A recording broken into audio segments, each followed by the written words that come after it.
भक्तवत्सल भगवान की जय जय श्री राधे। आइए हम उसी कथा प्रसंग में चलें जहां सुखदेव भगवान राजा परीक्षित के लिए सुदामा की उस दिव्य लीला का वर्णन कर रहे थे। भगवान ने स्वागत बंदन किया, प्रसाद ग्रहण किया और अपनी रानी पटरानियों के लिए भगवान ने आशीर्वाद प्रदान करवाया। और सुदामा ने कहा कि भैया एक काम कर, इन सब के लिए मैं एक एक बार तो आशीर्वाद देने में सामर्थ्य में है नहीं। तू देख रहे हो मेरा दुबला पतला शरीर है और मैं 16,108 को आशीर्वाद दे दूं वही बहुत है। इसलिए भैया इकट्ठा एक साथ बैठाए दे, मैं सबको एक बार में आशीर्वाद दे रहा हूँ। तो भगवान ने आशीर्वाद दिया। भगवान की रानियों पटरानियों के लिए सुदामा जी कह रहे हैं अखंड सौभाग्यवती भव, पति प्रिया भव, गुणवती भव, पुत्रवती भव, पौत्रवती भव। ऐसे बहुत सारे आशीर्वाद भगवान के रानी पटरानियों के लिए प्रदान किए हैं सुदामा जी ने। भगवान के खूब स्वागत किया गया। अब सुदामा जी ने कहा भैया अब हम चले, अब तूने खूब स्वागत सत्कार कर दियो है हमारो, अब हमें जाना है हमारी कुटिया की यात्रा करने अपनी। तो भगवान ने कहा बिल्कुल ठीक है, पधारिए आप। तो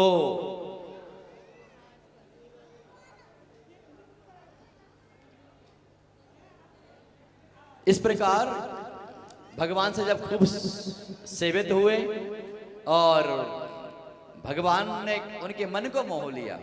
मन तो नहीं करता जाने को, लेकिन भाव, इतना भाव में भरे हुए हैं। और कह रहे हैं सुदामा तेरे पास रह करके मुझे तो ऐसा लग रहा है कि बस मैं यहीं रहता रहूं, लेकिन मेरी सुशीला मेरी पत्नी वहां पे अकेली होगी, इसलिए जाना तो पड़ेगा। तो आइए, एक भक्त और भगवान का मिलन हुआ है और भक्त और भगवान के मिलन में हम भी भगवान से प्रार्थना कर लें, हे भगवान जिस प्रकार से आप सुदामा को मिले, सुदामा पर कृपा करी, हम पर भी कृपा बनाए रखना। आइए सुंदर भाव जरा गुनगुना लें और ठाकुर जी के चरणों में उनकी कृपा प्राप्ति के लिए कामना कर लें।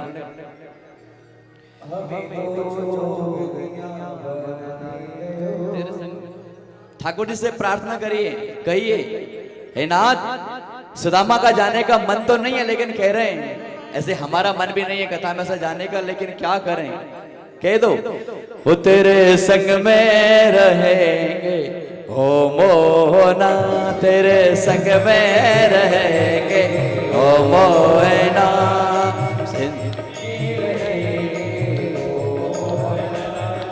ओ मोहना ओ सोहना, ओ मोहना ओ सोहना, तेरे संग में रहेंगे ओ मोहना, तेरे संग में रहेंगे ओ मोहना, ओ मोहना ओ सोहना, ओ मोहना ओ सोहना, तेरे संग में रहेंगे हो मोहना, संग संग में रहेंगे हो मोहना। सभी लोग मस्ती में गाइए, ताली सेवा करते हुए।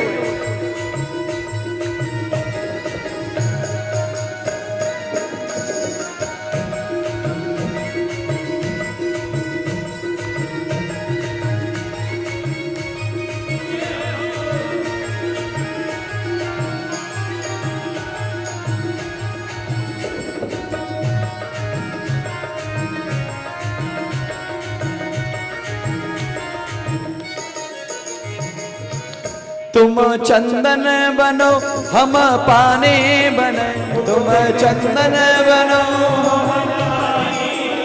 तुम चंदन बनो हम पानी बने, दीवाने बने मस्तक पर सजेंगे ओ मोहिना मस्तक पर सजेंगे ओ मोहिना तेरे संग में रहेंगे ओ मोहिना तेरे ओ मोहिना ओ सोहिना ओ मोहिना तेरे संग में रहेंगे ओ मोहिना तेरे संग में रहेंगे ओ मोहिना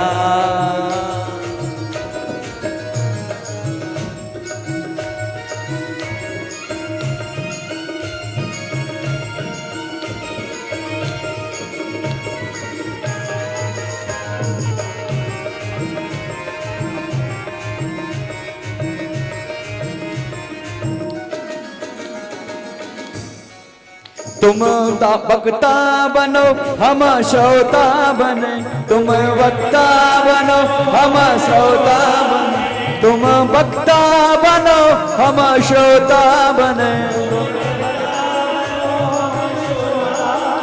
तुम वक्ता बनो हम श्रोता बने भागवत में मिलेंगे ओ मोहिना भागवत में मिलेंगे ओ मोहिना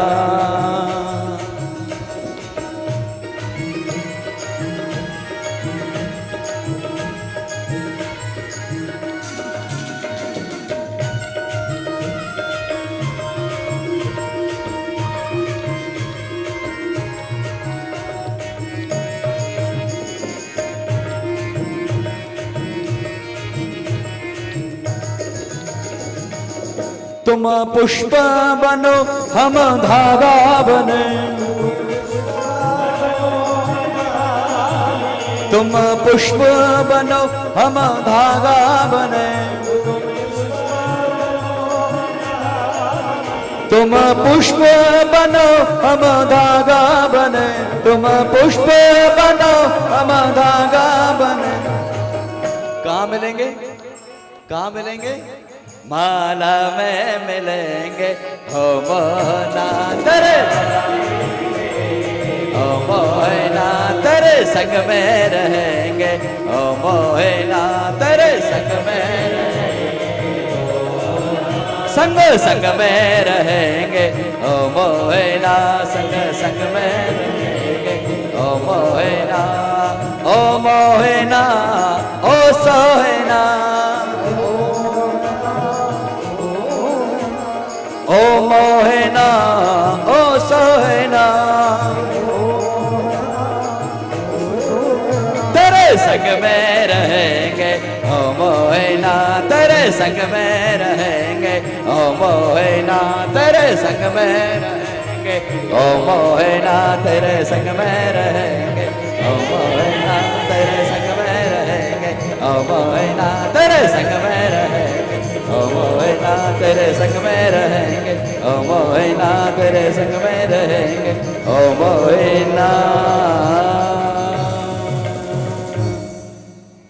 ओ तेरे संग में रहेंगे ओ मोहना ओ संग संग में रहेंगे ओ मोहना ओ मोहना ओ सोहना ओ मोहना ओ सोना तेरे संग में रहेंगे ओ मोहना आइए अच्छा मौका है आज भगवान से जी भर के कह दो और प्रार्थना कर लो कि हे नाथ जैसा सहारा आप सुदामा के बने हैं ऐसा आसरा हमारा भी बनना जब समय आए क्या कहेंगे आसरा इस जहां का मिले ना मिले आसरा इस जहां का मिले ना मिले मुझको तेरा सहारा सदा चाहिए आसरा इस जहां का मिले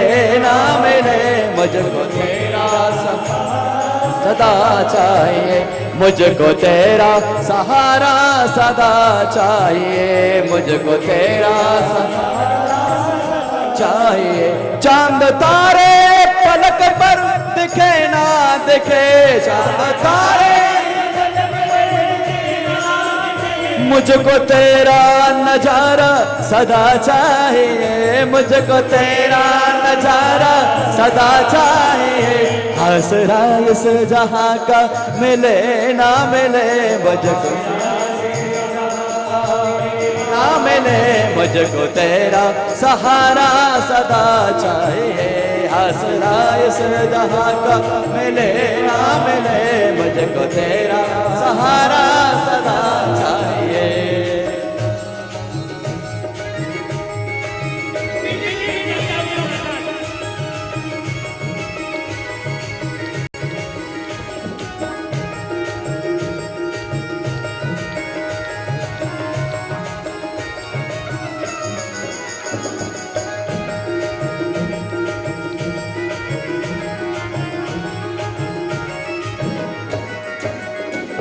यहाँ खुशियाँ है गम और ज्यादा है गम, यहाँ खुशियाँ है गम और जहाँ देखो वही है भरम हे भरम, जहाँ देखो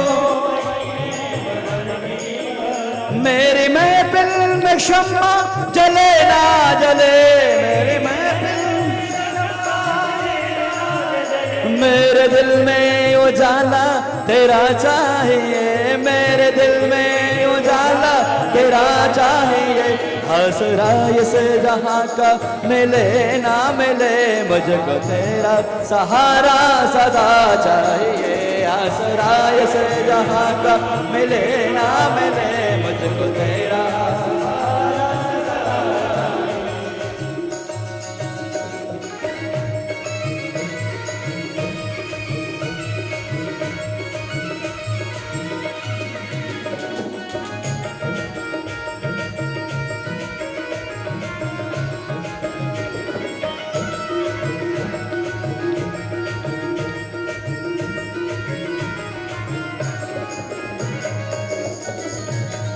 कभी वैराग्य है कभी अनुराग है,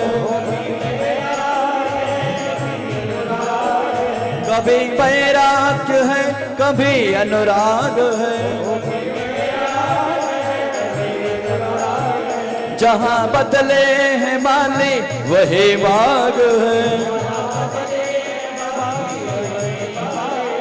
मेरी चाहत की दुनिया बसे ना बसे,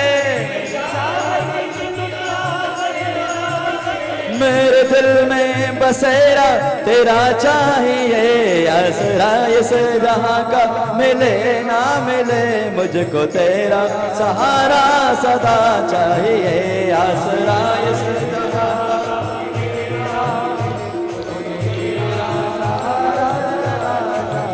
चांद तारे पलक पर दिखे ना दिखे,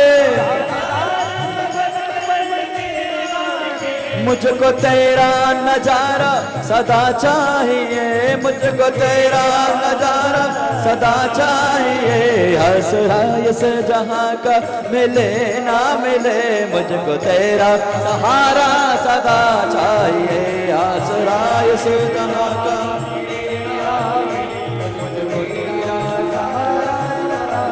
ये मुझको तेरा सहारा सदा चाहिए, मुझको तेरा मुझको तेरा सहारा सदा चाहिए। बोले भागवत भगवान की। आसरा इस जहां का मिले ना मिले, मुझको तेरा सहारा सदा चाहिए। हे नाथ, ये संसार के लोग मेरा सहारा बने ना बने, आप जैसे सुदामा का सहारा बन गए। नाथ, मुझको भी ऐसे सहारे की आवश्यकता है, समय आए तो आप मुझको भी सहारा बनना। बोले भक्त वत्सल भगवान की। मन की मन में रहनी चाहिए, होनी है तो होनी चाहिए। इन आंखों से कृष्ण प्रेम की अविरल धारा बहनी चाहिए। बोले राधे राधे। महाराज सुदामा जी प्रसन्न हो गए, जाने लगे, पहुंचे अपने नगरी में। और जैसे ही अपनी कुटिया को ढूंढ रहे हैं कि भैया यहाँ मेरी कुटिया बनी थी, आखिर कहाँ गई। सुखदेव भगवान कहते हैं, हे राजन परीक्षित, जब भवन देखा कुटिया के स्थान पर तो बड़ा कौतूहल हुआ, मन में आश्चर्य हुआ कि यही तो मेरी कुटिया बनी थी, इतना बड़ा भवन बन के तैयार हो गया, मेरी सुशीला कहाँ है। उसी बीच क्या देखा कि सखियों के साथ, दासियों के साथ में स्वर्ण की थाली में दीपक सजा हुआ है। सखियां, उसकी जो दासियां हैं, वो पुष्प लेकर के चल रही हैं, पूजन की थाली लेकर के चल रही हैं, और हाथ में पुष्प माला लेकर के महाराज सुशीला आई है स्वागत करने के लिए सुदामा जी का। क्यों? भगवान से भेंट करके आए हैं सुदामा जी। क्षण भर के लिए तो महाराज आकर चमचमा गई कि अगर है ये कौन जो मेरा स्वागत करने के लिए आई है, मेरे कंठ में जो माला डालने वाली है, कौन है ये? महाराज मध्य भांतिम सुविस्मितः, सुदामा ने अपनी पत्नी सुशीला को सखियों के बीच में, दासियों के बीच में देख करके आश्चर्य में पड़ गए कि सुशीला ही है ये। सुशीला ने प्रणाम करके कहा, नाथ मैं ही हूं आपकी पत्नी सुशीला। तो कहा, रातों रात तू मालामाल हो गई, इतना सारा वैभव कहां से मिल गया, तूने क्या किया है, किस पर पुरुष का संग कर लिया तूने? अरे 2-4 दिन के लिए मैं क्या द्वारकाधीश चला गया, तूने तो अपनी काया पलट कर लिया। तुझको अगर ऐसे ही करना था तो मैं तो वैसे ही जंगल में चला जाता। हाँ, तेरे मन में अगर ऐसा मैल था, तूने पहले क्यों नहीं बता दिया मुझे? तो वो कहने लगी, नाथ यही सब कुछ सुना हुए क्या, जरा भवन में तो चलिए अंदर। अरे आप जो भी कहेंगे मैं सुनूंगी, लेकिन आप द्वार पे ही खड़े हैं। हे नाथ आप भवन में तो चलिए। और महाराज जैसे ही भवन में अंदर ले गई, उसकी ठाकुर जी के चरणों में जाकर के बैठा करके कहती है, नाथ यही द्वारकाधीश हैं जिनकी कृपा से ये वैभव प्राप्त हुआ है। तो गोपाल जी का दर्शन करके कहने लगे, ये द्वारकाधीश है, यही द्वारकाधीश है। सुखदेव भगवान कहते हैं, राजन परीक्षित, भगवान ने चतुर्भुज स्वरूप का दर्शन कराया सुदामा को। और महाराज सुशीला और सुदामा चरणों में गिर पड़े भगवान के, प्रणाम करने लगे। सुदामा जी ने कहा, हे भगवान आपकी तो महिमा निराली है। हे प्रभु क्या बात है, आपकी कृपा की क्या कहना, देते देखा नहीं तुझे लेकिन झोली भरी देखी। हे नाथ क्या कहूं, भगवत्ता तेरी भरी देखी। हे प्रभु इस वैभव को पाकर के मैं कहीं मदोन्मत्त ना हो जाऊं, अभिमानी ना बन जाऊं, कहीं अहंकारी ना हो जाऊं, क्योंकि धन का मद हो जाता है। नाथ मुझको वैभव नहीं चाहिए, मेरी गरीबी ठीक है। भगवान ने मुस्कुरा करके कहा, हे भैया, हे मित्र, ये वैभव मैंने आपको दिया ही नहीं है, आपको तो मैंने खाली हाथ ही लौटाया है, कुछ भी तो नहीं दिया मैंने आपके लिए। और तो जो मैंने आपको वस्त्र अपने पहनने को दिए थे ना, वो वस्त्र भी निकलवा लिए थे। जो वस्त्र फटे फटाए पहन के गए थे, वही वस्त्र आप पहन के लौटे थे। बताओ मैंने कुछ दिया क्या आपको? एक ढेला भी दिया हो, एक कौड़ी भी दी हो? तो कहा भैया मुझको तो कुछ नहीं दिया। लेकिन इतना सारा वैभव ये कहां से आया था? भगवान कह रहे हैं सुशीला की इच्छा थी, इसलिए मैंने सुशीला अपनी भाभी को प्रदान किया है। बोले राधे राधे। सुदामा को कुछ नहीं दिया भगवान ने, किसको दिया? सुशीला को दिया। ऐसे भगवान इतने परम दयालु हैं। सुखदेव भगवान के चरणों में प्रणाम निवेदन किया है। परीक्षित ने कहा, भगवान बड़ी कृपा आपकी, आपने ऐसे दीन बंधु की कथा सुना करके मेरे मन को प्रसन्न कर दिया। नाथ आगे की कथा मुझे श्रवण कराइए। आगे की कथा में भगवान ने और कौन सी लीलाएं की हैं? सुखदेव जी कह रहे हैं, भगवान ने तो अधिकाधिक लीलाएं करी हैं, और कितनी लीलाओं के बारे में कहे समय बार बार कम पड़ जाता है। भगवान ने बहुत सारी लीलाएं करी हैं और सबको खूब आनंदित किया है। लेकिन देव एक बार क्या हुआ कि भगवान के जो पुत्र पौत्र हैं उनके द्वारा संतों का अपमान हो गया। और संतों का अपमान कैसे हुआ उस बात को कह रहे हैं कि कुछ पुत्र पौत्र भगवान के जंगल में गए थे घूमने के लिए।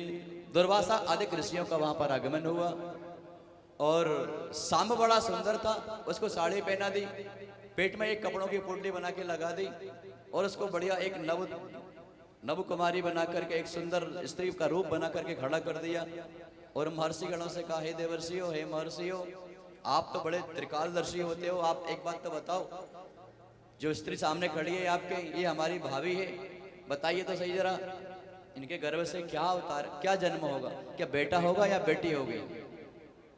तो महर्षियों ने कहा, देखो बालको, तुम लोग हमारा इस प्रकार से उपहास मत करिए। हम जानते तुम हमारा उपहास कर रहे हो और उपहास करने के लिए तुम इतना सारा स्वांग रच रहे हो, चले जाओ यहाँ से, जाओ अपने घर जाओ, लौट जाओ।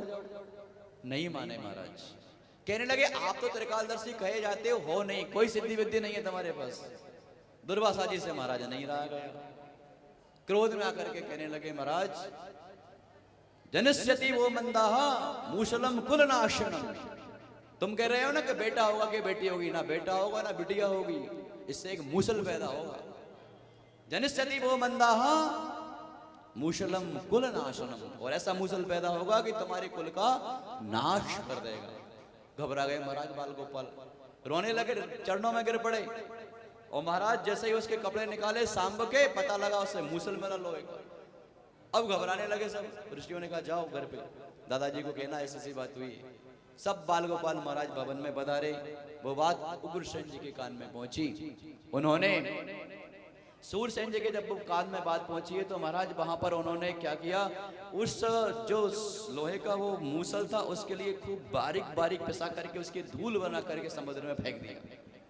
वो समुद्र में जब महाराज फेंका तो वो जो धूल बना करके फेंका गया था समुद्र के पानी के बहाव के कारण धीरे धीरे धीरे धीरे किनारों पर आकर के ठहर गया और महाराज वो घास के रूप में परिवर्तित हो गया। नुकीली नुकीली घास वो वहां पर प्रकट हो गई और वो जो छोटी सी कील बची थी, घिसते घिसते जरा सी कील जो बची थी, उस कील को एक मछली निकल गई महाराज। देवयोग की बात, वो मछली एक किसी मछियारे ने पकड़ी। जब उस मछली को पकड़ा तो उसको काटा तो उसमें से महाराज एक नुकीली कील निकली। तो उसने सोचा कि बड़ी सुंदर नुकीली वाली कील है, इसको अपने बाण पे लगाऊंगा। तो वो स्वाभाविक है कि वन में रहने वाले वन्य पशुओं को मारने वालों के धनुष बाण तो रहते ही रहते हैं। तो उसने सोचा कि तीर बनाऊंगा, उसमें नोक लगाऊंगा, बढ़िया पहना पहना इसकी वो तीर का निशाना करने में किसी पक्षी को मारूंगा तो उसको मारने में शिकार करने में मुझे आनंद आएगा। उसने अपने तीर में भैया वो नोक लगा ली। सुखदेव भगवान कहते हैं राजन परीक्षित, देवताओं ने इधर भगवान से प्रार्थना करी, भगवान आप जिस काम के लिए इस धरा पर अवतरित हुए थे वह काम तो पूरा आप कर चुके हैं। हे देव अब आप स्वधाम गमन प्रस्थान करिए।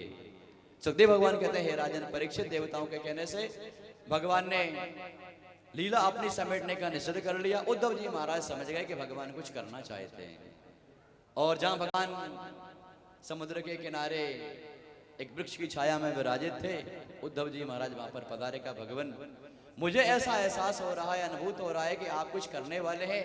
कहीं ऐसा तो नहीं कहीं आप स्वधाम गमन प्रस्थान करने वाले हो, धराधाम को छोड़ने वाले हो। भगवान कहने लगे हाँ उद्धव अब समय पूरा हो गया, तुम तो भली भांति जानते हो मैं धर्म की रक्षा के लिए अवतार ग्रहण करता हूँ, अब मैं अपने स्वधाम प्रस्थान करना चाहता हूँ। उद्धव जी कहने लगे भगवान मैं आपके बिना नहीं रह सकता, मैं भी आपके साथ में चलूंगा। भगवान ने कहा नहीं उद्धव तुम्हें तो यहीं रहना पड़ेगा। तो कहा भगवान मैं कैसे रहूं, मैं आपके बिना एक पल भी नहीं रह सकता। सुखदेव भगवान कहते हैं राजन परीक्षित, भगवान ने कहा उद्धव तुम तो रहिए और धर्म का प्रचार प्रसार करिए, मेरी जो लीलाएं हैं उनका तुम सब में विस्तार करिए, सबको लीलाओं को श्रवण कराइए, इससे जनमानस का कल्याण होगा।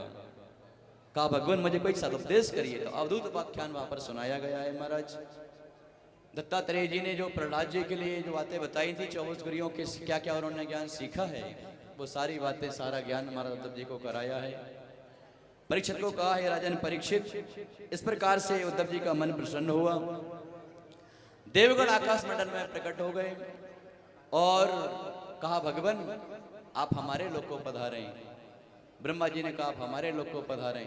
शिव जी कहने लगे आप शिव लोक में पधारे। इंद्रादिक प्रकट हो गए महाराज हमारे लोक में पधारे। भगवान ने किसी की ओर नहीं देखा। सुखदेव भगवान कहते हैं हे राजन परीक्षित, देवयोग की बात उन बालकों में आपस में लड़ाई झगड़ा होने लगा। वो लड़ते झगड़ते वो सब यदुवंशी बालक उसी प्रवासक क्षेत्र में पहुंच गए जहां समुद्र के किनारे ऐनक नाम की जो घास उगाई थी, वो इतना आपस में लड़ना झगड़ना होने लगा कि वो एक दूसरे के लिए शस्त्र अस्त्र से प्रहार करने लगे। जब शस्त्र अस्त्र कुछ नहीं बचे तो ऐनक नाम की वो घास जो उगी हुई थी उसी से एक दूसरे को मारने लगे, मरने लगे, कटने लगे। और भगवान ने अब यहाँ पर उद्धव जी से कहा कि हे उद्धव तुम द्वारिका में जाओ और यदुवंशी जो बालक इतने बचे हुए हैं उन सब के लिए सीधे हस्तिनापुर पांडवों के यहाँ पहुंचा दीजिए। अब मैं अपने धाम को प्रस्थान करने वाला हूँ। और महाराज सब ब्रह्मादिक देवमंडल आपका आकाश में प्रकट हो गए। भगवान पर पुष्प वृष्टि होने लगी। आकाश मंडल में धुंधुली बजने लगी, नगाड़े बजने लगे और भगवान की सब ओर से जय जयकार होने लगी, शंख ध्वनि होने लगी, ओमकार की ध्वनि गुंजायमान होने लगी। भगवान उसी पीपल वृक्ष के आकर के विराजमान थे। उसी बीच में महाराज वो शिकारी आया, उसे लगा कि शायद हिरण वहां पर विराजमान है। उसने तीर मारा, भगवान के चरण में लगा। पास में आकर के देखा श्री हरि द्वारिकाधीश है, रुदन करने लगा। भगवान ने कहा रो मत, ये मेरे ही कारण, मेरी ही प्रेरणा से तूने ये वार छोड़ा है, इसलिए तू चिंता मत कर, कुछ ऋण था तेरा मुझ पर। तो महाराज पूर्व जन्म का वह बाली था और भगवान ने उसकी कामना को स्वीकार किया, पूर्ण किया और भगवान ने उसको आश्वस्त किया। और भगवान सबके देखते देखते भगवान का स्वरूप श्री विग्रह एक दिव्य ज्योति के रूप में प्रकट हुआ। और वह दिव्य तेज भगवान के सबके देखते देखते महाराज देवमंडल के समूह से ब्रह्मादिक देवमंडल को ओर से भगवान का वो दिव्य विग्रह श्री विग्रह व दिव्य ज्योति श्रीमद् भागवत महापुराण में आकर के समाहित हो गई। बोलिए भागवत भगवान की। वह भगवान का दिव्य तेज श्रीमद् भागवत महापुराण में समाहित हो गया। और व्यास जी ने लिखा तेने यम वांग्मयी मूर्ति प्रत्यक्षा वर्तते हरे, सेवनात् श्रवणात् दर्शनात् पाठात् पापनाशिनी, स्वकीयम यद भवत् तेजा तच्च भागवते दधात्, तिरोधाय प्रविष्टोयम श्रीमद् भागवतार्णवम।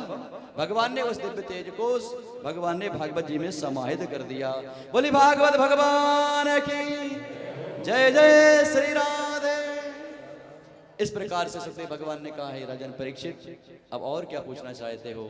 तो कहा भगवान और कौन कौन सी लीलाएं हुई और हमें आप कुछ उपदेश देना चाहते हैं तो समझाइए। हमने तो सुना है मार्कंडेय आचार्य जी ने उन्होंने प्रलय का दर्शन किया था भगवान, तो प्रलय के दर्शन की बात बताई। भृगु महाराज ने तीनों देवों की परीक्षा करी, उसकी कथा श्रवण कराई और सारी बातें बताने के बाद में अब सुखदेव जी कहने लगे राजन परीक्षित, सप्ताह दिवस का क्रम पूरा हो गया है और अब हम अपने धाम को प्रस्थान कर रहे हैं और तुम भी श्रीमद् भागवत की कथा श्रवण करके हरि के धाम को प्रस्थान करोगे। कहने लगे भगवान अब मैं तो सीधे अधोगति में जाऊंगा, मेरी तो नरक की यात्रा प्रारंभ हो गई। सुखदेव भगवान ने कहा राजन क्या कहा, अधोगति में जाओगे? कैसे चले जाओगे? तुमने भागवत अमृत का पान किया है, कथा अमृत का पान किया है, तुम्हें तो भगवत धाम की प्राप्ति होगी। अब तो भगवान के चरणों में प्रणाम करके पूजन करने लगे। राजा परीक्षित ने भगवान के चरणों में प्रणाम किया है, उनका पूजन बंदन किया है। सुखदेव भगवान प्रस्थान कर रहे हैं। आइए हम भी सुखदेव भगवान के चरणों में प्रणाम कर लें और बार बार उनसे प्रार्थना करें, हे सुखदेव भगवान आप ही की वाणी थी जो परीक्षित को श्रवण करने को मिली और परीक्षित के माध्यम से हम सबके कल्याण के लिए ये भागवत जी का वाचन हम सब लोग बार बार करते हैं, सुनते सुनाते हैं। हे नाथ, हे भागवत भगवान हम पर कृपा करें। हे सुखदेव भगवान हम सब पर भी आपकी कृपा बनी रहे। बोले सुखदेव भगवान की। हरि की कथा सुनाने वाले, हरि की कथा सुनाने वाले तुमको लाखों प्रणाम, तुमको लाखों प्रणाम, तुमको लाखों प्रणाम। हरि की कथा सुनाने वाले तुमको लाखों प्रणाम, तुमको लाखों प्रणाम, तुमको लाखों प्रणाम।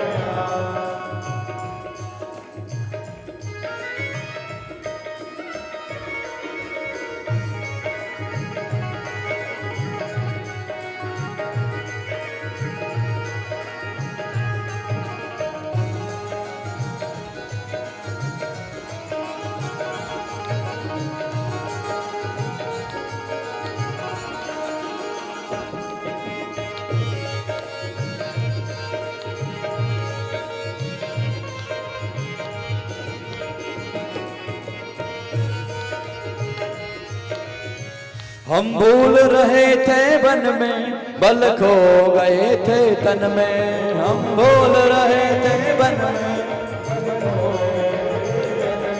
हो राह दिखाने वाले,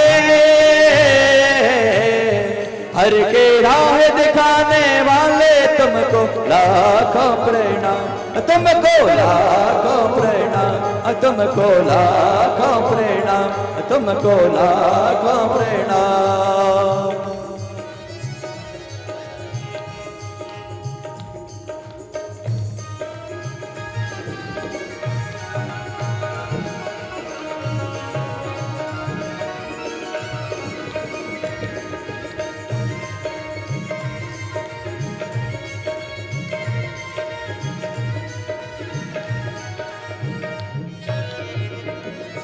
हम लेकर विष का प्याला जा रहे थे यम के गाला।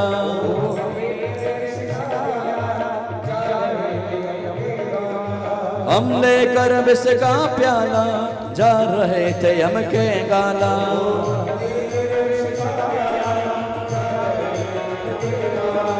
प्रभु सुधा पिलाने वाले, प्रभु सुधा पिलाने वाले, तुमको लाखों प्रणाम, तुमको लाखों प्रणाम, तुमको लाखों प्रणाम।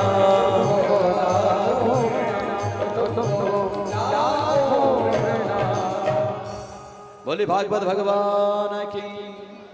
आइए इस प्रकार से भागवत जी के चरणों में प्रणाम करके और अब हम भागवत की कथा को विश्राम की ओर, पूर्णाहुति की ओर ले चल रहे हैं। सुखदेव भगवान का पूजन किया राजा परीक्षित ने, और पूजन करने के बाद भगवान सुखदेव वहां से अंतर ध्यान हो गए। और सुखदेव जी के अंतर ध्यान हो जाने के बाद में कुछ ही समय बाद तक्षक नाम का नाम आया महाराज। लेकिन परीक्षित ने भागवत की कथामृत का पान किया था, तो कथामृत का प्रभाव यह हुआ कि उसने भगवान के चरणों कमल का जैसे ही ध्यान लगाया, महाराज आकाश मंडल में भगवान के पार्षद विमान लेकर के प्रकट हो गए और धराधाम को छोड़ करके महाराज परीक्षित जी चल पड़े भगवान के धाम को। इससे पूर्व कि वो तक्षक नाम का आग आकर के भगवान परीक्षित को डसता, भगवान का ध्यान करते करते उन्होंने देह त्याग दिया। पहले महाराज भगवान के चरणों में देह समर्पित कर दी, तक्षक ने तो महाराज बाद में आकर के स्पर्श किया है और भगवत धाम के अधिकारी हो गए। बोली भागवत भगवान की। इसलिए महाराज असारे संसारे पिबत सुख गाथा तुलसुधाम। इस संसार में अगर आपने जीवन धारण किया है तो पिबत सुख गाथा तुलसुधाम, भागवत की कथा को श्रवण करें महाराज। बस 7 दिन अगर आपने जीवन में भागवत कथा को श्रवण कर लिया तो आप हरिधाम के अधिकारी हैं। परीक्षित साक्षी यत, परीक्षित इस बात के साक्षी हैं। मुक्त्युक्ति कथने, मुक्ति के मार्ग में इस बात के साक्षी परीक्षित हैं। बोलिए राधे राधे। तो आइए हम भी भगवान से प्रणाम कर लें। हे भगवान, ये कृपा हम पर भी आपकी बनी रहे।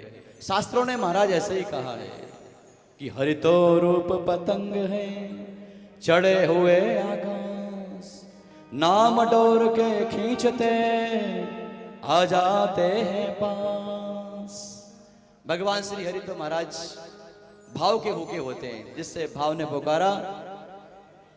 जैसे ऊपर आकाश मंडल में पतंग उड़ाते हैं, पतंग में वो धागा जुड़ा रहता है, पतंग को जैसे हम धागा को इधर खींचते हैं पतंग नीचे चली जाती है, वैसे ही हरितो रूप पतंग है। भगवान तो पतंग का जैसा स्वरूप है, नाम डोर के जैसे ही खींचते हैं भगवान अपने पास आ जाते हैं। बंधुओं आइए इस प्रकार से हम भगवान के चरणों में प्रणाम करते हुए भागवत की कथा को यहाँ विराम करें। उससे पूर्व भागवत जी का सारांश श्रवण कर लें। सारांश 2 मिनट के बाद में आपको पूरा कथा का सारांश श्रवण करा दें, ठीक है। जो भागवत कथा में प्रथम दिवस नहीं आ सके, द्वितीय दिवस नहीं आ सके और अन्य दिवसों में नहीं आए, केवल आज के दिन आए हैं, कहते हैं भागवत जी के आखिरी दिन में सम्मिलित हो जाएं अगर पूर्णावती में, तो पूरे कथा का श्रवण का फल मिल जाता है। तो हम सब भागवत जी के सार को श्रवण कर रहे हैं। पद्म पुराण से भागवत जी के 6 अध्याय में भागवत के महात्मा को बताया गया।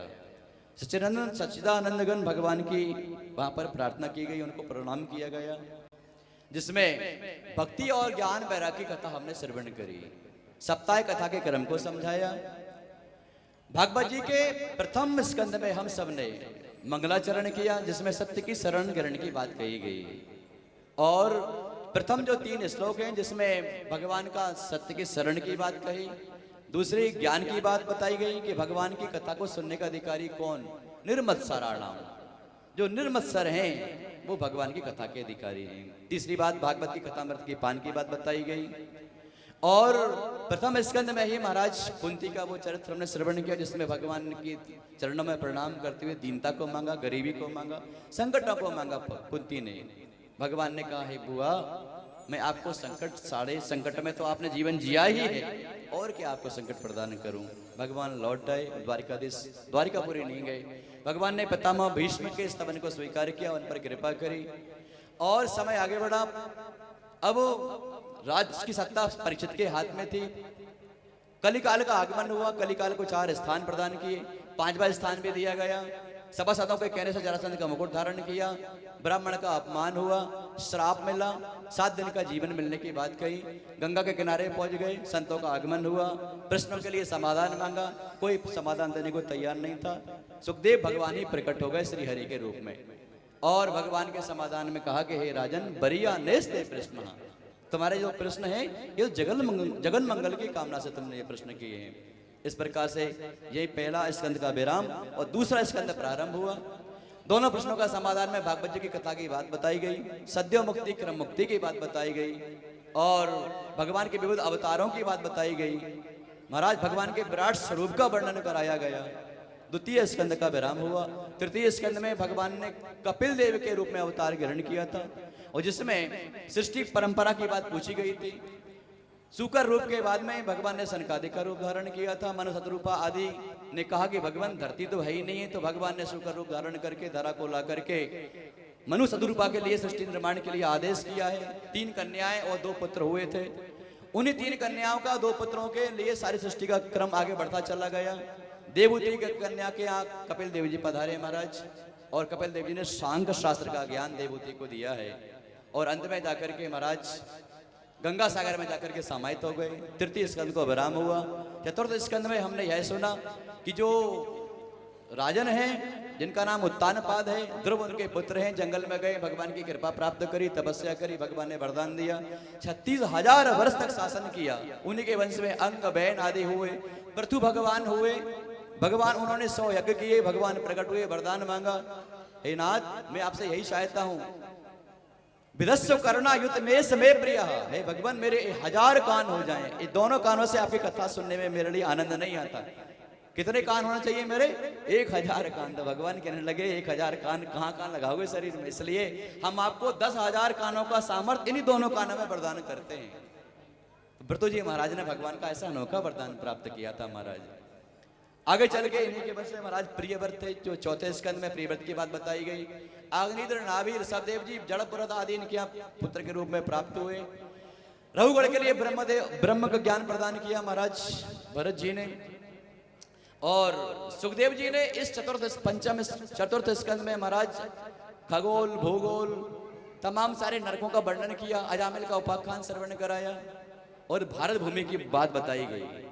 और उसमें एक बात कही गई, जो देवतागण आकाश मंडल से हम सबकी इस प्रकार की स्थिति को देख करके कह रहे हैं कि न यत्र वैकुंठ कथा सुधापगा, न यत्न यज्ञेश मखा महोत्सवा, न साधवो भागवतास्तदाश्रया, सुरेश लोकोपि न वै ससेव्यता। इस प्रकार जब हम सबको देखते हैं, जब आकाश मंडल से देवगण की पुरुषोत्तम मास की पावन बेला में ऐसा दिव्य इन्होंने भगवान भागवत जी का आयोजन किया है, ये धन्य है लोग, ये धन्य है। ऐसी सराहना करते हैं देवगण आकाश मंडल से देखते देखते। क्यों? ये भागवती वार्ता सुराणम अपि दुर्लभा। और महाराज अब चौथे स्कंद को विराम और पंचम स्कंद में पहुंचे। तो पंचम स्कंद में रघुकुल आदि का जो संवाद सुनाने के बाद में सुखदेव जी महाराज ने परीक्षित से पूछा और क्या सुनना चाहते हो? तो कहा भगवान, आपने हिरण्याक्ष कथा के बारे में मुझको समझाया था, लेकिन आपने कहा था हिरण्यकश्यपु की कथा आपको सप्तम स्कंद में श्रवण कराएंगे, वो कथा श्रवण कराइए। तो सप्तम स्कंद में महाराज हिरण्यकश्यपु की कथा सुनाई, जिसमें उनके पुत्र के रूप में प्रहलाद जी महाराज हैं। और महाराज प्रहलाद जी महाराज के लिए ही भगवान ने इस मास का निर्माण किया है। ब्रह्मा जी के सारे वरदानों को झुठलाने के लिए, सत्यम विधातुम निज वृत्ति भाषितुम, अपने भक्ति प्रहलाद की रक्षा करने के लिए भगवान ने ब्रह्मा जी के सारे वरदानों को झूठा साबित कर दिया। वो कहने लगा महाराज दिन रात की बात छोड़ो, मैं 12 महीने में मरने वाला नहीं हूं। भगवान ने कहा तेरे लिए नहीं, मैंने अपनी भक्ति की रक्षा के लिए, तेरे वध के लिए 13वां महीना बनाया, जिसको पुरुषोत्तम मास कहा जाता है। तो भगवान ने पुरुषोत्तम मास की बात बताई, प्रहलाद जी पर कृपा करी। अष्टम स्कंद में मनवंतरों का वर्णन, जिसमें गजराय का श्रवण किया आपने, वामन देव का चरित्र श्रवण किया। नवम स्कंद में महाराज हमने चंद्रवंश सूर्यवंश का वर्णन सुना। दसम स्कंद में भगवान के लीला अवतारों को श्रवण किया, जिसमें 2 पूर्वार्ध और उत्तरार्ध हैं महाराज। बाल लीलाओं को श्रवण करने के बाद में भगवान ने जन्म लिया, कारागार में गोकुल पहुंचे, गोकुल में लीला करी, माखन चोरी करी, वृंदावन आ गए, विविध प्रकार के राक्षसों का उद्धार किया। भगवान ने माता पिता को कारागार से मुक्त किया, उज्जैनी शिक्षा ग्रहण करने गए। वहां से जब लौट के आए तो महाराज भगवान को अपनी गोपियों की याद आई, तो उद्धव जी के लिए भेजा कि जाओ मेरी गोपियों को देख के आओ वो कैसी रह रही हैं। तो महाराज गोपियों के बीच में उद्धव जी को भेजा है, और गोपियों ने जो कहा है मैं केवल एक लाइन में समझा दूं कि महाराज प्रेम की जो बात है वो उसके लिए कोई शब्द नहीं होते। या जाने प्रेमी हृदय या प्रेमी के नैन, प्रेम अटपटी बात है कहत सके नहीं बैन, या जाने प्रेमी हृदय या प्रेमी के नैन। बोली राधे राधे। और महाराज प्रहलाद जब ये बात बताई गई, गोपियों की बातों को सुना महाराज, तो उनको भगवान के चरणों में प्रेम हो गया। राधा रानी से कहा आशा महो पतरण जुस्साम हम श्याम वृंदावने किमपि गुलमलताओ सधीनाम। हे राधा रानी ऐसी कृपा करो मैं वृंदावन में कोई गुलमलता बन जाऊं, पत्ता बन जाऊं, रण बन, इस ब्रज की रज बन जाऊं मैं, ऐसी कृपा करो मुझको ब्रजवास मिल जाए। इस प्रकार से महाराज याचना करने लगे प्रेम की। जब लौट करके गए द्वारिकाधीश, वहां पर भगवान के पास में भगवान ने पूछा ब्रज की यात्रा कराई कैसा लगा? तो कहने लगे नाथ बस आपका दर्शन करता रहूं, आपकी पूजन करता रहूं, जो मैंने प्रेम वहां देखा है मैं उस प्रेम से वंचित रह गया। तो महाराज प्रेम की बात कहां से कहां तक कही जाए, आगे कथा बढ़ी। भगवान ने विविध लीलाएं करी, मथुरा को छोड़ करके द्वारिका चले गए भगवान, और द्वारिका में भगवान ने खूब राज सत्ता संभाली। 16,108 कन्याओं के साथ में ब्याह किया है, पुत्र पौत्रादि संतान खूब हुए हैं। भगवान ने सब कथा सुनाई सुनते भगवान ने, और कहा कि ब्राह्मणों की महिमा राजा नृत्य चरित्र के माध्यम से श्रवण कराई, और जो दीन बंधु हैं भगवान को कहा जाता है सुदामा का चरित्र श्रवण कराया, और 12 स्कंद में जाकर के प्रलय का वर्णन मार्कंडेय जी के द्वारा प्रलय का दर्शन किया। और भगवान उस प्रलय काल में एक बट वृक्ष के पत्ते, एक बट के पत्ते पर महाराज विराजित हैं, और उस स्वरूप का दर्शन कराते हुए भागवत जी का 12 स्कंद हुआ। और अंत में केवल यह कहा गया कि कलिकाल में केवल हरि नाम ही है जो मुक्ति का मार्ग खोलता है। हरेर नामो हरेर नामो हरेर नाम केवलम कलौ नास्त्यैव नास्त्यैव नास्त्यैव गतिरन्यथा। बोली भागवत भगवान की जय। भैया सप्ताह पर्यंत का जो फल आपको इसी चर्चा से आपको श्रवण प्राप्त हो जाएगा। सप्ताह का फल इसी कथा से आपको प्राप्त हो गया। जिसकी जो कामना हो आप भगवान से प्रार्थना करें। और हम तो बार बार इस बात को धन्यवाद करें कि भैया सक्सेना परिवार ने ये दिव्य आयोजन किया, और तन मन धन से इस कार्य को भली भांति उन्होंने इस काम को आगे बढ़ाया, और आज पूर्णावती के बेला में हम पहुंचे हैं। और हमें अपनी वाणी को पवित्र करने के लिए महाराज ने सुंदर अवसर प्रदान किया है। अधिमास में पुरुषोत्तम मास में भागवत की कथा, महाराज एक श्लोक वाचन कर लो तो कितना फल मिलता है। और हमने तो पूरी भागवत जी में से कोशिश करी है कुछ सुनाने का, तो हमें तो बड़ा सौभाग्य मिला, हमारा जीवन धन धन्य हो गया। लेकिन भागवत जी की सूत्र है श्रवणात् मुक्ति, न कि कथनात् मुक्ति। भैया आप सबका जीवन सफल होगा, इसमें कोई संशय नहीं है। जो भी प्रार्थना करना हो भगवान से प्रार्थना करें। और हम सुखदेव भगवान से प्रार्थना कर रहे हैं, भागवत भगवान से प्रार्थना करते हैं। सक्सेना परिवार को ये सामर्थ्य आपने प्रदान किया है, हे बिहारी जी ऐसा सामर्थ्य उनको आप बार बार प्रदान करें। उनके सभी मित्रगण, उनके परिवार के संबंधी जन और उनका पूरा परिवार, यजमान परिवार खूब सुखी रहे, स्वस्थ रहे, समृद्धिवान बने और खूब खुशहाल जीवन जिए। आपके चरणों की भक्ति उनको जीवन में खूब बार बार करने को मिले। ऐसे सप्ताह यज्ञ में वह बार बार वर्णित हो, संकल्पित हो, और ऐसा सामर्थ्य भगवान सबको प्रदान करें। सर्वे भवन्तु सुखिनः, सर्वे सन्तु निरामया, सर्वे भद्राणि पश्यन्तु, मां कश्चित् दुःख भाग भवेत्। बोली भागवत भगवान की। और कुछ कहना है? आइए हाथ जोड़ लीजिए। भगवान भागवत जी का आखिरी का एक श्लोक हम वाचन कर रहे हैं, आपको रिपीट करना बस। फिर हम होली खेलेंगे, एक भजन गाएंगे, उससे होली का दर्शन होगा और फिर आरती का दर्शन होगा। बोली भागवत भगवान की। सब अपने स्थान पर बैठे रहें, हाथ जोड़ें, नेत्र बंद करें और भागवत जी का आखिरी श्लोक का हम यहाँ से वाचन करेंगे और आप लोग उसको दोहराएंगे। बोली भागवत भगवान की। कि नाम संकीर्तनम यस्य सर्व पाप प्रणाशनम सर्वपापप्रणाशनम् प्रणामो दुःखशमनः प्रणामो दुःखशमनः तं नमामि हरिं परं तं नमामि हरिं परम् ॐ हरये नमः ॐ हरये नमः ॐ हरये नमः। बोले भागवत भगवान की। मैं एक बार पुनः निवेदन करता हूं भैया, सभी माताएं, सभी भक्तजन और सब माता पिता ही तो हैं यहाँ जो विराजमान हैं। मुझको भागवत कथा कहनी नहीं आती, मैं सीख रहा हूं अभी। जैसे माता पिता अपने छोटे छोटे बच्चों की बातों को सुनते हैं ना, कभी वो तोतली भाषा में बोलते हैं, कुछ कहना चाहते हैं, कुछ उनको सुनाई पड़ता है, बच्चे कुछ बोलना चाहते हैं, कुछ बोल देते हैं, लेकिन माता पिता उनकी बात को बुरा नहीं मानते, बल्कि चाव से प्रेम से सुनते हैं। ऐसे ही मुझको अपना छोटा सा बालक मानिए, और जो मैंने आपको 7 दिन तक जो भी मैंने सुनाया है उसको प्रेम से आप श्रवण करिए, और जो भी मुझसे जैसा बना, क्योंकि ये भागवत जो है ना परमहंसों की संहिता है महाराज।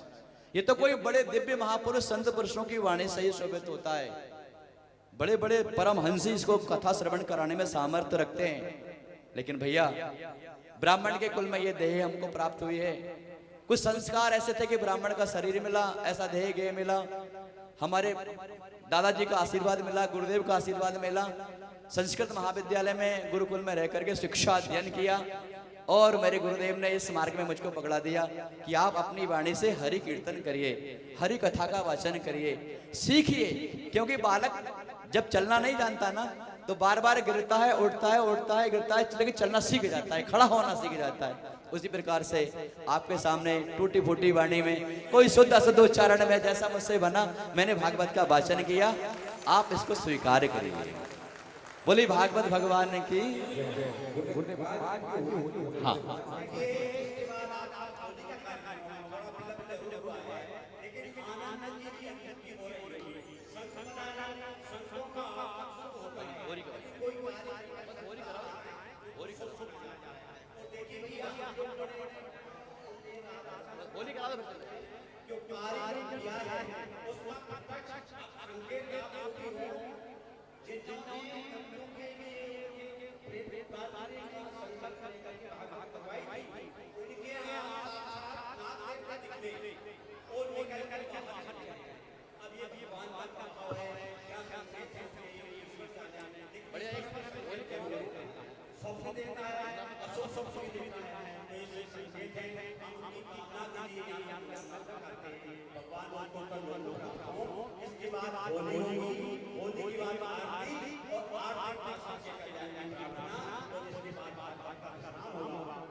आज बेरज में हो रे रे रसिया,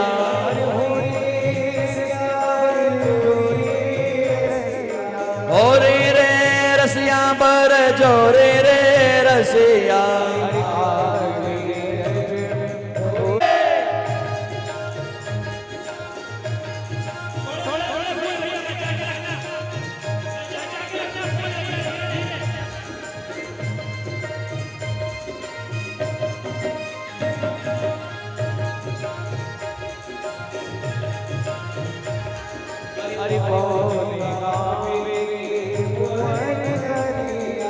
कौन गाँव के कुंवर कन्हैया,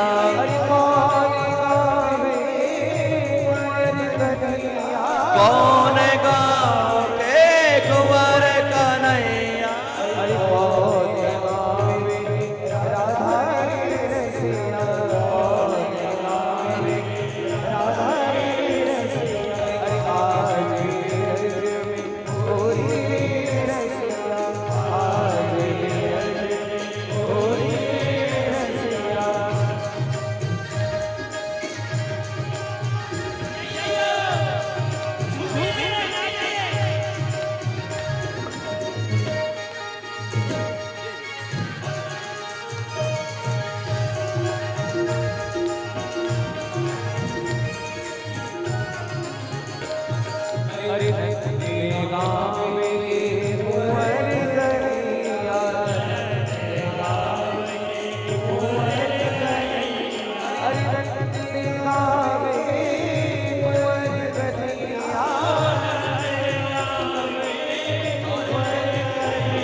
पापियों को पाप से है तारश, भागवत भगवान की है आरती, पापियों को पाप से है तारश। ये अमृत ग्रंथ की मूर्ति बंदे पंचम वेद निराला, नव ज्योति जलाने वाला। ये अमर ग्रंथ ये मूर्ति बंद ये पंचम वेद निराला, नव ज्योति जलाने वाला। ओम श्री राम यही घनश्याम यही, श्री राम यही घनश्याम यही, प्रभु महिमा की है